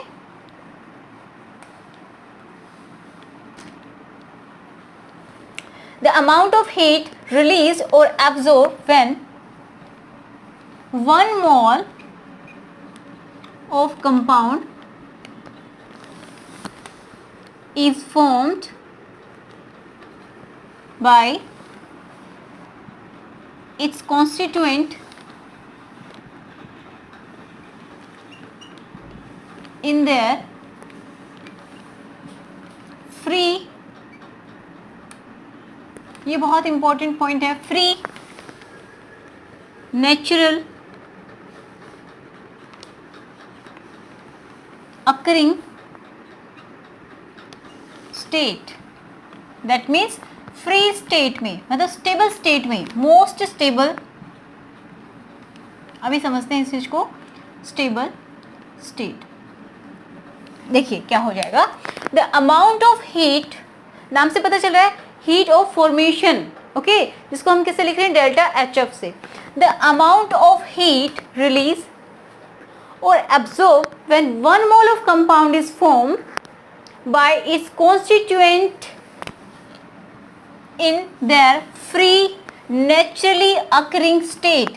मतलब जो मोस्ट स्टेबल स्टेट होती है उससे मिलके क्या बना है, कोई कंपाउंड बना है, उसके जो कॉन्स्टिट्यूएंट हैं वो किस फॉर्म में है, मोस्ट स्टेबल स्टेट में, मतलब जो नेचर में जिस स्टेट में ये मिलते हैं वो उनकी फ्री नेचुरल अकरिंग स्टेट होती है। मोस्ट स्टेबल स्टेट से क्या बने, या फिर हम इसको क्या बोल सकते हैं, जो उनकी स्टैंडर्ड स्टेट होती है, ठीक है, स्टैंडर्ड स्टेट से 1 मोल ऑफ कंपाउंड जो फॉर्म होता है तो उसको हम बोलते हैं क्या, एंथैल्पी ऑफ फॉर्मेशन, ठीक है। तो ये क्या है, 1 मोल की हम बात कर रहे हैं, ठीक है, 1 मोल, तो इसको हम एक तरीके से स्टैंडर्ड एंथैल्पी ऑफ फॉर्मेशन भी बोल सकते हैं, ठीक है। तो इस तरीके से हम लिख सकते हैं एच एफ नॉट, 1 मोल के लिए बात कर रहे हैं, 1 मोल। तो इसकी अगर हम यूनिट की बात करेंगे ना इसकी, तो क्या हो जाएगा इसकी यूनिट, वही किलो जूल पर मोल। ठीक है, क्योंकि जब भी आपको स्टैंडर्ड लिखा हुआ मिलता है इसका मतलब वो 1 मोल की बात हो रही है। ओके, डेल एच अगर हम बात कर रहे हैं स्टैंडर्ड एंथैल्पी ऑफ फॉर्मेशन, तो 1 मोल की बात कर रहे हैं। ओके, तो किलो जूल पर मोल हो सकती है, किलो कैलोरी पर मोल हो सकती है, किलो कैलोरी पर मोल हो सकती है। ठीक है, ये चीज समझ में आई डेफिनेशन की, मतलब कोई भी 1 मोल कंपाउंड जब फॉर्म हो रहा है किससे, इसके जो कॉन्स्टिट्यूएंट है किस फॉर्म में है, standard free, naturally free occurring standard जो फ्री स्टेट जो होती है, मतलब मोस्ट स्टेबल जो स्टेट होती है, जब उसमें उसके कॉन्स्टिट्यूएंट हैं उनसे मिलके कोई कंपाउंड बनता है 1 मोल, तो वो जब हीट रिलीज हो रही है या फिर एब्जॉर्ब हो रही है वो क्या हो जाएगी, इसकी डेल एच एफ हो जाएगी। ठीक है, स्टैंडर्ड की बात करें तो डेल एच एफ के ऊपर हम नॉट भी लगा देंगे तो हो जाएगी डेल एच एफ नॉट। ठीक है, तो इसका फॉर्मूला क्या हो जाएगा, फॉर्मेशन होता है, ठीक है, तो क्या होता है, summation of enthalpies of product minus summation of enthalpies of reactance. Similar है किसके, जो कि हमने देखा था एंथैल्पी ऑफ रिएक्शन। ठीक है, लेकिन उसमें हमने ये स्टैंडर्डाइज नहीं किया था कि उसमें 1 मोल फॉर्म हो रहा है, उसमें कितना भी फॉर्म हो रहा था हमें नहीं पता था, लेकिन हमें सिर्फ इसमें क्या बनाना है, 1 मोल। अगर 1 मोल बन रहा है तो enthalpy of reaction and enthalpy of formation equal हो जाएगी। समझ पा रहे हैं, उसमें हमने ये नहीं बोला था कि 1 मोल ही फॉर्म होगा, नहीं बोला था, इसमें हम क्या बोल रहे हैं, 1 मोल फॉर्म होगा। ओके, एंथैल्पी ऑफ रिएक्शन में, एंथैल्पी ऑफ फॉर्मेशन में। Okay, so standard enthalpy of formation को हम इस तरीके से लिख सकते हैं, ये इसका फॉर्मूला हो जाएगा। तो एक एग्जांपल लेते हैं, H2 गैसियस प्लस Br2 जो कि किस फॉर्म में होता है, लिक्विड फॉर्म में होता है, क्या फॉर्म कर रहे हैं, HBr 2HBr। ठीक है, H2 प्लस Br2 2HBr। ठीक है, हमें क्या करना है, बैलेंस करना है केमिकल इक्वेशन को, जो भी लिखा हुआ है उसको बैलेंस करना है। यहाँ पे 2H है, ठीक है, यहाँ पे 2H हो गए, Br2 ये भी 2Br हो गए। ओके, तो अब आपको ये बताना है कि इसमें डेल एच एफ, जैसे मान लीजिए है माइनस, डेल एच की वैल्यू है माइनस 178.3 किलो जूल पर मोल। ओके, किलो जूल पर मोल। देखिए, अब आपको ये बताना है कि ये क्या, ये एंथैल्पी ऑफ फॉर्मेशन है, क्या ये एंथैल्पी ऑफ फॉर्मेशन है। हमने क्या बोला, एंथैल्पी ऑफ फॉर्मेशन क्या होता है कि जब हीट इवोल्व हो रही है या फिर एब्जॉर्ब हो रही है, जब 1 मोल हमारा बन रहा है, 1 मोल बन रहा है तो, लेकिन यहाँ पे तो 2 मोल्स बन रहे हैं, ये मोल ही है ना, यहाँ पे 1 1 ये 2 मोल्स ही है, तो हमें 2 मोल्स नहीं चाहिए, तो हम इसको हम एंथैल्पी ऑफ फॉर्मेशन नहीं बोल सकते। ये क्या हो सकता है, एंथैल्पी ऑफ रिएक्शन जरूर हो सकता है, क्योंकि उसमें हमने स्टैंडर्डाइज किया ही नहीं था कि कितना उसमें मोल बनेगा। ओके, तो ये एंथैल्पी ऑफ रिएक्शन हो सकता है, बट ये एंथैल्पी ऑफ फॉर्मेशन नहीं हो सकता। एंथैल्पी ऑफ फॉर्मेशन करने के लिए हमें क्या करना पड़ेगा, इसके हम क्या कर सकते हैं, इसको मल्टीप्लाई कर देते हैं 1/2 से, या फिर हम बोल सकते हैं 2 से डिवाइड कर देंगे तो ये 1 मोल बन जाएगा। ओके, तो क्या हो जाएगा, H2 half H2 plus half Br2 liquid, ये गैस फॉर्म 2/2 HBr, मतलब 1 HBr। अब हमारे पास 1 मोल बन गया, तो अब ये हो सकता है एंथैल्पी ऑफ फॉर्मेशन। ठीक है, जिसकी वैल्यू क्या होगी, अब देखिए एक बात बहुत समझने वाली है, जब हम इस रिएक्शन को क्या करते हैं, किसी भी चीज़ से मल्टीप्लाई कर रहे हैं, ठीक है, मतलब हमने क्या किया, इसको मल्टीप्लाई किया 1/2 से, या फिर हम बोल सकते हैं कि 2 से हमने इसको डिवाइड किया, तो जो हमारे पास डेल एच आर की वैल्यू होगी, ये इसके लिए थी, ये इस रिएक्शन की ये वैल्यू थी, तो हमें जो ये वैल्यू है इसको भी डिवाइड करना पड़ेगा। ठीक है, तो -178.3 इसको भी हमें 2 से डिवाइड करना पड़ेगा। ओके, जब जो वैल्यू आएगी वो हो जाएगी हमारी क्या, enthalpy, standard enthalpy of formation या फिर एंथैल्पी ऑफ फॉर्मेशन। समझ गए इस चीज़ को, तो ये बहुत इंपॉर्टेंट पॉइंट है, जब भी हम किसी भी नंबर से मल्टीप्लाई करते हैं अपनी रिएक्शन को, तो वहाँ पे भी वही करना पड़ेगा। यहाँ पे भी हमें 1/2 मतलब 2 से डिवाइड करना पड़ेगा। जब हम किसी भी इसको अगर हम डिवाइड कर रहे हैं 1 मोल पाने के लिए, तो उतने ही नंबर से वो जो वैल्यू गिवन है पहले वाली, उसमें हमें डिवाइड करना पड़ेगा। तो मल्टीप्लाई करें तो उसमें ही मल्टीप्लाई करना पड़ेगा। ओके, समझ गए? अब देखो, मैंने यहाँ पे कुछ एग्जाम्पल्स लिख लिए, इनकी वैल्यूज भी लिख लिए, क्योंकि वेरी करती हैं तो याद नहीं रह पाती। देखो, जो एग्जाम्पल है H2 plus half O2 form हो रहा है H2O लिक्विड। तो अब आप ये बताइए, ये डेल्टा H0F है या नहीं है? यस और नो? यस, क्योंकि हमें पता है कि 1 मोल ऑफ जो है hydrogen and half mole of oxygen react करके 1 मोल ऑफ कंपाउंड बना रहे हैं, 1 मोल ऑफ कंपाउंड बना रहे हैं। ठीक है, तो इसका मतलब क्या हुआ, ये क्या है, enthalpy of, standard enthalpy of formation. ठीक है, enthalpy of formation standard enthalpy of formation है, तो हम किलो जूल पर मोल लगा देंगे। जब हमने नोट लगाया है, इसका मतलब पर मोल की बात हो रही है। ओके, तो ये हो जाएगा, इसकी वैल्यू हमारे पास ये आई। अब देखो, यहाँ पे एक समझाने वाली बात ये है कि हमने क्या बोला था कि वो जो एलिमेंट्स होंगे, जो कॉन्स्टिट्यूएंट होंगे, ये इसके कॉन्स्टिट्यूएंट है, ये कंपाउंड है, इसके कॉन्स्टिट्यूएंट ये हैं, तो ये किस फॉर्म में होंगे, इनकी जो फ्री नेचुरली अकरिंग जो स्टेट होगी, जो मोस्ट स्टेबल स्टेट जैसा कि नेचर में मिलते हैं, उस स्टेट में होंगे। तो क्या हो जाएगा, इसकी वैल्यू, डेल एच की वैल्यू इनके लिए 0 होगी। ठीक है, तो अगर हमें इसकी, हमने फॉर्मूला क्या देखा था, ठीक है, हमने फॉर्मूला क्या देखा था, मान लीजिए आपको दे दिया गया कि calculate the value of O2। ठीक है, मान लीजिए आपको इसकी वैल्यू, जो टोटल वैल्यू है ये दे दी गई, and calculate the value of O2। तो क्या हो जाएगा इसकी वैल्यू, मतलब डेल एच की वैल्यू O2 के लिए क्या हो जाएगी, ऑक्सीजन के लिए। तो आपको पता है कि जो नेचुरली जो कॉन्स्टिट्यूएंट जो है नेचुरली जो जिस स्टेट में मिलते हैं, तो उनके लिए डेल एच की वैल्यू क्या होती है, 0 होती है, पढ़ा था हमने। तो इसकी वैल्यू 0 हो जाएगी, इसकी वैल्यू भी 0 हो जाएगी। तो एंथैल्पी ऑफ, हमने देखा एंथैल्पी ऑफ फॉर्मेशन क्या होता है, summation of enthalpies of product minus summation of enthalpies of reactant, यही होता है ना। देखिए, जो मैं चीज़ समझाने चाह रही हूँ आप समझ लीजिए इस चीज़ से, यही होता है हमारे पास फॉर्मूला। तो हमारे पास ये दोनों ही, देखिए H2 नेचुरली इसी फॉर्म में मिलता है, गैसेस फॉर्म में मिलता है, तो इसकी वैल्यू हमने रख दी 0, राइट, इसकी वैल्यू 0। इसी तरीके से ऑक्सीजन जो होता है वो नेचुरली O2 की फॉर्म में, गैसियस फॉर्म में मिलता है, इसके मोल्स हमने हाफ कर दी, उससे कोई मतलब नहीं है, ये O2 की फॉर्म में ही मिलता है। तो ये क्या हो गया, इसकी वैल्यू भी हमने ले ली 0। ओके, एंड इसने बनाया 1 मोल ऑफ H2O। तो H2O क्या है, एक कंपाउंड है, तो ये नेचुरली H2O की फॉर्म में तो नहीं मिलता, कैसे मिलता है, ऑक्सीजन एंड हाइड्रोजन से मिलके बनता है। ठीक है, इससे मिलके बनता है। तो अब आप बताइए कि जो डेल एच एफ की वैल्यू है वो किसके इक्वल हो जाएगी। यहाँ से एक बहुत इंपॉर्टेंट बात निकल के आएगी। तो देखो, हम यहाँ पे वैल्यूज रख दें, summation of del H P हमें नहीं पता क्योंकि इसकी वैल्यू गिवन नहीं है, बट इनकी वैल्यूज हमें पता है, समेशन ऑफ डेल, सॉरी, जो एंथैल्पीज ऑफ रिएक्टेंट है उनकी, तो इनकी वैल्यू तो क्या है, एंथैल्पी ऑफ रिएक्टेंट 0।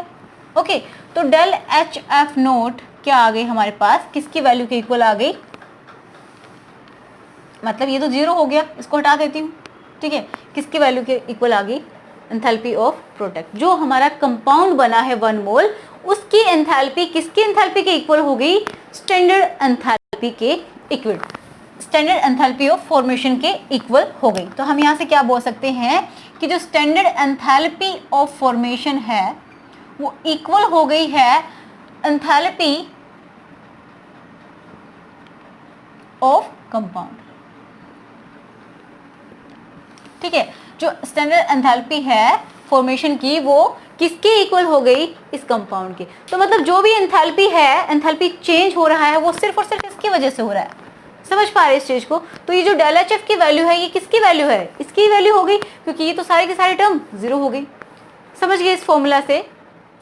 ओके, अब देखिए दूसरा एग्जाम्पल देखते हैं कि मतलब हमें ये गिवन है, तो इससे आपको घुमा फिरा के क्वेश्चन भी पूछा जा सकता है कि calculate the enthalpy change for methane, right, या फिर इसकी वैल्यू दे दी गई तो आपको ये वैल्यू कैलकुलेट करनी पड़ेगी, इसकी वैल्यू देगा तो टोटल वैल्यू क्या होगी, ये वैल्यू आपको नहीं देगा।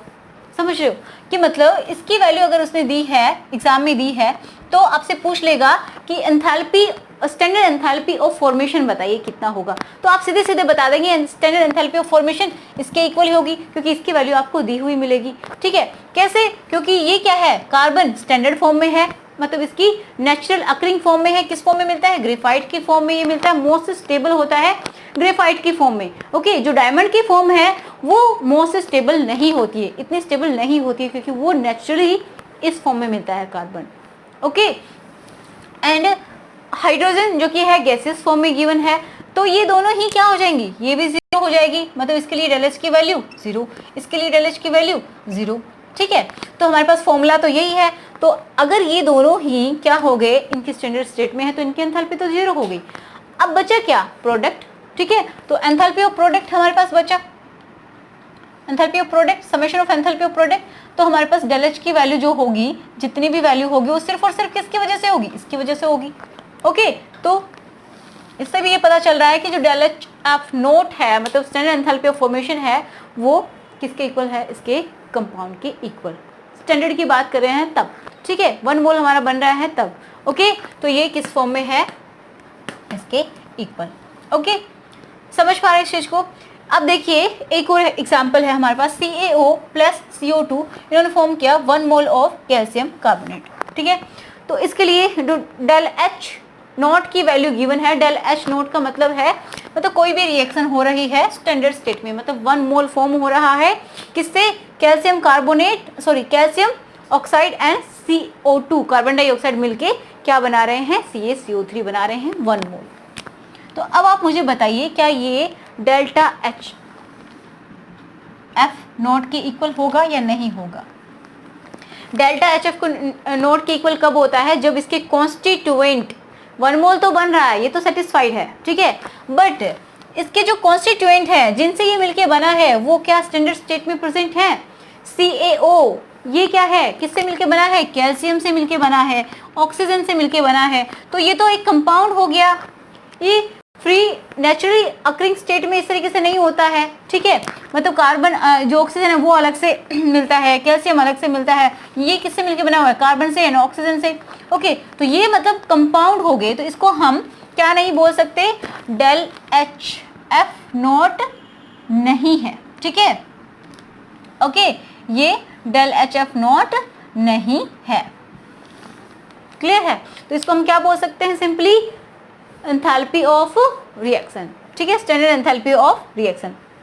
1 मोल बन रहा है किसी भी कंपाउंड से, लेकिन जब क्या लग जाए? स्टैंडर्ड स्टेट लग जाए, या फिर जब ये लग जाए कि स्टैंडर्ड नहीं, ये लग जाए कि इसकी जो फ्री नेचुरली अकरिंग स्टेट है, मतलब जैसा वो नेचर में मिलते हैं उनसे मिलके कोई 1 मोल कंपाउंड बनता है, तो वो एंथैल्पी ऑफ फॉर्मेशन हो जाएगी।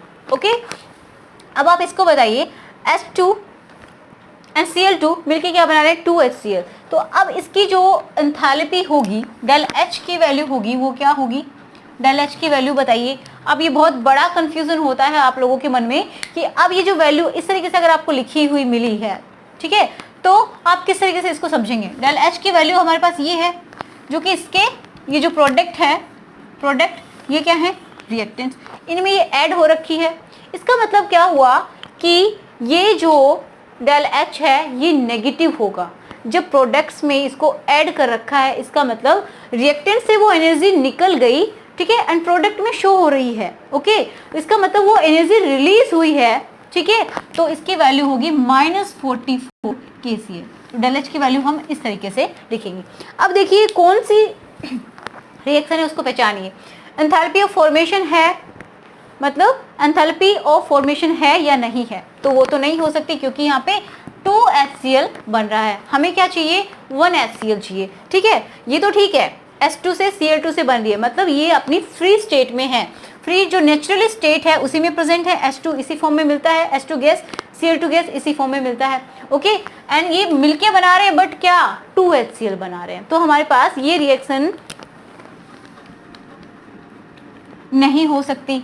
ठीक है, तो हमें क्या करना पड़ेगा? बाकी होने को हो सकती है, अगर ये 1 मोल बन जाता तो हो जाती, क्योंकि ये कंडीशन सेटिस्फाइड है, ये कंडीशन सेटिस्फाइड नहीं है क्योंकि इसमें 2 मोल बन रहे हैं। अब इनको हम एडजस्ट कर सकते हैं। कैसे? क्योंकि अगर हम इनके हाफ हाफ मोल कर दें, ठीक है, इनको हम क्या कर दें, half H2 plus half Cl2 क्या बनाए, H2, ठीक है। जब इसको 1/2 से करेंगे तो ये H2O बचेगा, जो कि क्या है, सॉरी HCl जो कि क्या है, ऐसे। तो ये 1 मोल हमने बना लिया। अब ये कंडीशन सेटिस्फाइड हो रही है ना। एंड जो ΔH की वैल्यू है वो कितनी आएगी, -144 है। किसके लिए, इसके लिए। तो इस हमने क्या बोला था, जब जिससे भी आप मल्टीप्लाई करते हो, डिवाइड करते हो रिएक्शन को क्या करने के लिए, 1 मोल बनाने के लिए, तो इसकी जो हीट होगी, एंथैल्पी होगी, उसको भी आप डिवाइड करेंगे। तो इसको भी हम 1/2 से डिवाइड किया है पूरी रिएक्शन को, ठीक है। तो इसको भी हम करेंगे 1/2 से डिवाइड कर देंगे। तो इसकी जो वैल्यू आएगी वो होगी -22 किलो कैलोरी पर मोल किलो जूल पर मोल, राइट। ये इसकी वैल्यू हो जाएगी। समझ में आई ये बात? तो अब ये क्या बन गया, HF नोट। फॉर्मेशन हुआ कि नहीं हुआ, एंथैल्पी ऑफ फॉर्मेशन कब हुआ, 1 मोल बन गया, ठीक है। इसके कॉन्स्टिट्यूएंट एलिमेंट्स कौन से हैं, फ्री स्टेट में है, ओके। तो आप यहाँ से भी आप समझ सकते हैं, ये इनकी वैल्यू 0 होती है, फ्री स्टेट में 0 होती है, तो इसकी वैल्यू, इसका मतलब इसके बराबर होगी। सो HCl एंथैल्पी ऑफ, यहाँ से मैं लिख सकती हूँ कि जो एंथैल्पी है ΔHF नोट है वो किसकी वजह से, HCl की वजह से है। एंड ये कितनी है इसकी वैल्यू, -22 किलो कैलोरी पर मोल, ठीक है।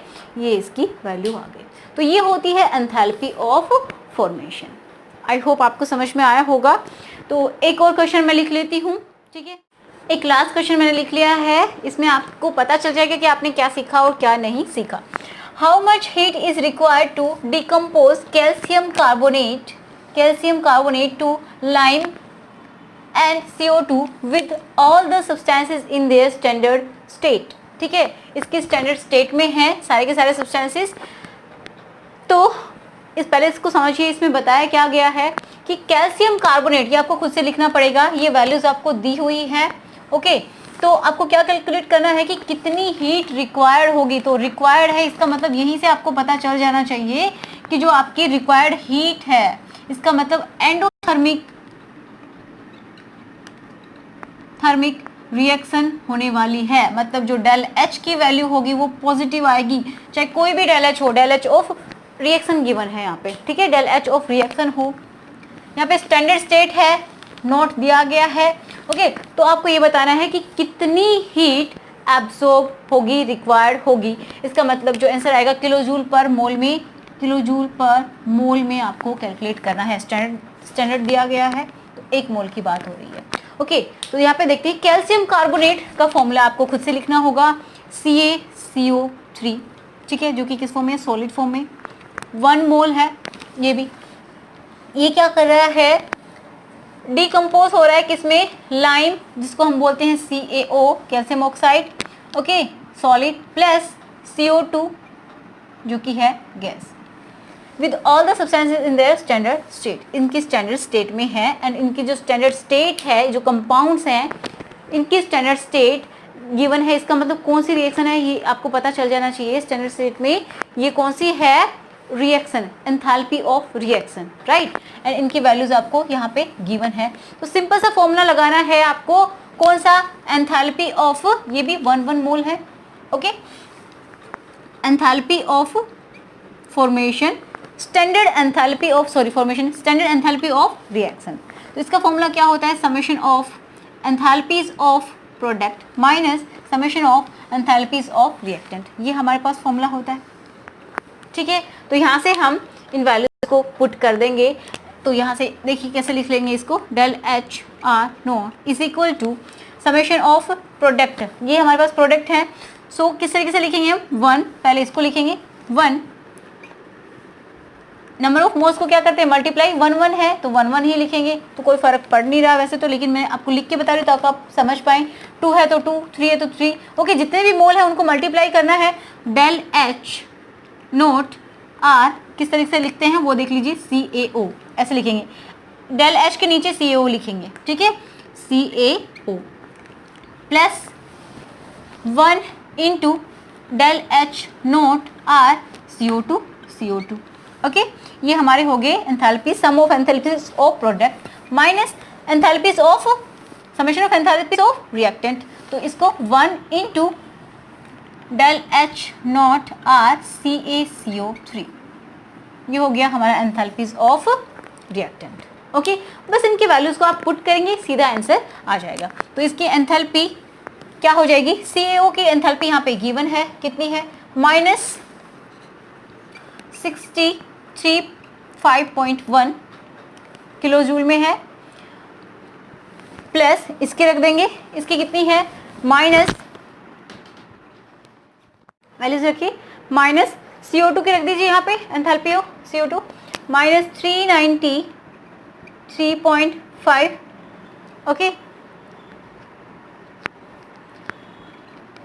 माइनस CaCO3 की ये है हमारे पास, ये भी माइनस में है, माइनस 0.9, ओके ये हमारे पास एंथैल्पीज लिख दिया हमने।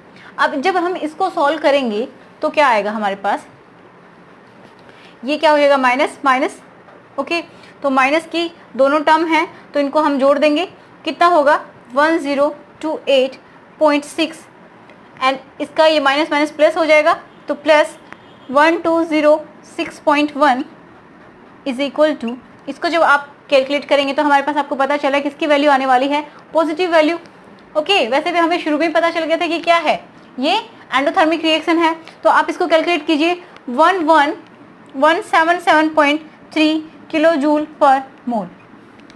बोलिए सिंपल था, बिल्कुल सिंपल था ये, सिर्फ आपको वैल्यूज इसके अंदर इस फॉर्मूला के अंदर रखनी थी, इन सबकी वैल्यूज गिवन है, बस ये फॉर्मूला के अंदर रखनी थी और आंसर आ जाएगा। ओके सो आई होप आज की वीडियो से आपकी हेल्प हुई होगी। सो नेक्स्ट वीडियो में यहीं से हम शुरुआत करेंगे, जो आगे की जो एंथैल्पीज हैं, मतलब एंथैल्पीज जो डिफरेंट केमिकल रिएक्शंस हैं उनमें enthalpy of atomization and Hess law को हम नेक्स्ट वीडियो में ही डिस्कस करने वाले हैं। ओके तो मिलते हैं नेक्स्ट वीडियो में। So thanks for watching.